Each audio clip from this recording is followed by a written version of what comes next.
vraiment être décisif et qui va faire qu'il y a énormément de morts dans la chevalerie française, c'est qu'il y a un capitaine qui a décidé de faire le tour pour attaquer à revers le camp anglais. Sauf que le roi anglais, ne sachant pas qui c'est qui va arriver, combien d'hommes vont arriver, Il y a trop de bombes pour les arbres. ouais, les rigolent, c'est bien. Et bah du coup, il va prendre une décision qui à l'époque était quasiment impossible à prendre, Ouais. puisqu'il veut fuir vers Calais pour rembarquer rapidement. Il sait qu'il ne peut pas prendre les prisonniers, il décide de tous les tuer.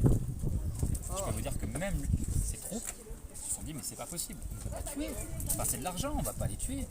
Si vous ne m'écoutez pas, c'est vous qui serez morts aussi.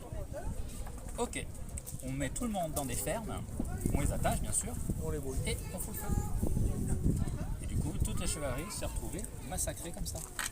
Calcinés. Calcinée, brûlée, abandonnée sur place. Tout ce qu'on veut.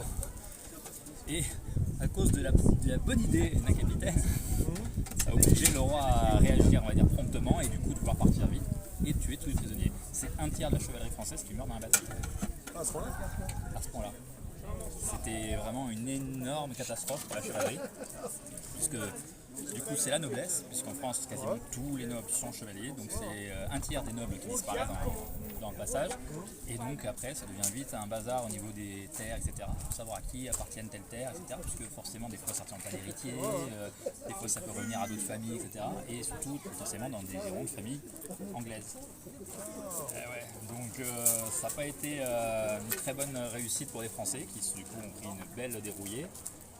Et c'est ce qui va d'ailleurs changer la philosophie de guerre, parce qu'après ça, ça va être difficile de reconstituer des chevaliers, et on va commencer à voir apparaître on va dire des guerriers payés par le roi, donc une armée régulière qui va apparaître à la fin de la guerre de 100 ans.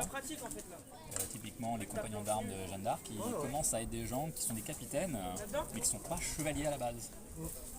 Et qui sont payés pour faire la guerre. Donc l'armée de métier en France, ça commence à En fait, ça va commencer à partir de là et tout début de la Renaissance, on commence à voir apparaître des soldats payés de manière régulière, qui ont une paye régulière quoi qu'il arrive, même s'il n'y a pas de guerre.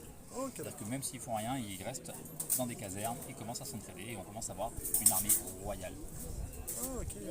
Mais sinon, avant ça, on n'avait pas de ce pragmatisme parce que on avait ce côté, la chevalerie, la grande chevalerie française, spécialisée dans la grande charge lourde. Et c'est à ce moment-là qu'arrivent les mousquetaires et tout le...